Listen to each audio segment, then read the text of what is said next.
फोबरांग गांव के रिहायशी 86 साला सेतन नामग्याल की आखिरी रस्मात उनके आबाई गांव में अदा की गई। भारतीय फौज की fire and fury corps counsellor Konchok Stanzin और नंबरदार कौनचुक लिंगदन की क़यादत में देहातों ने उन्हें शानदार खराज अक़ीदत पेश किया और सेतन नामग्याल ने 1962 की हिंद चीन जंग के दौरान मशक़ी लद्दाख में मेजर धन सिंह थापा के साथ पोर्टर के तौर पर खिदमत अंजाम दी थी और वो 6 माह तक चीनी कैद में भी रहे।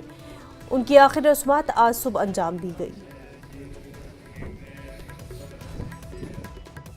इस वक्त हम लोग फोबरांग गांव में फोबरांग गांव में है। यहाँ पर जिले से किलोमीटर 160 किलोमीटर दूरी पे है। तो आज यहाँ पर जो धन सिंह थापा के पोर्टर है उनका जो अंतिम संस्कार किया गया। तो हमारे साथ एरिया काउंसलर डिटेल में बताइए काउंसलर साहब, जो आर्मी की तरफ से उनको ट्रिब्यूट दिया गया, आप भी यहाँ पर आए।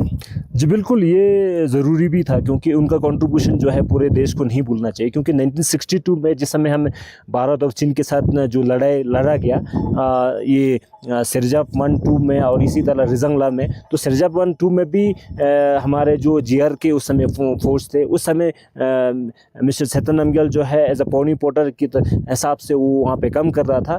तो आर्मी के साथ उन्होंने काम किया, वार के दौरान भी काम किया। इसके साथ उनको जो है चाइना ने कैप्चर करके करीब 6 महीने 26 दिन जो है चाइना के कैद में रहा। तो ये चीज़ें जो है देश को नहीं भूलना चाहिए। तो इनके कंट्रीब्यूशन को देखते हुए फिर मैंने कोर कमांडर सबको रिक्वेस्ट किया कि उनको लास्ट जो अंतिम संस्कार जो आज कर रहे हैं उस समय जो है ऑनर के साथ करना चाहिए करके मैंने रिक्वेस्ट किया। तो उन्होंने तुरंत हाँ किया। तो आज हमारे जब यहाँ पे जो वीट सेरेमनी जो यहाँ पे किया गया, जिसमें कोर कमांडर की ओर से और जीओसी की ओर से और 4th सेक्टर की जो कमांडर्स और 27 RR और हम सब जो है उनको वीट चढ़ा के ये ऑनर जो है हमने लास्ट पे दिया गया है। ये डिज़र्व करता है क्योंकि अभी तक पूरे नेशन को नहीं पता है कि मिस्टर सेतन नामग्याल जो है किस मुश्किलात के सामना जो है उन्हें पूरे लाइफ भर जो है करना पड़ा। वो चीज़ें जो है देश को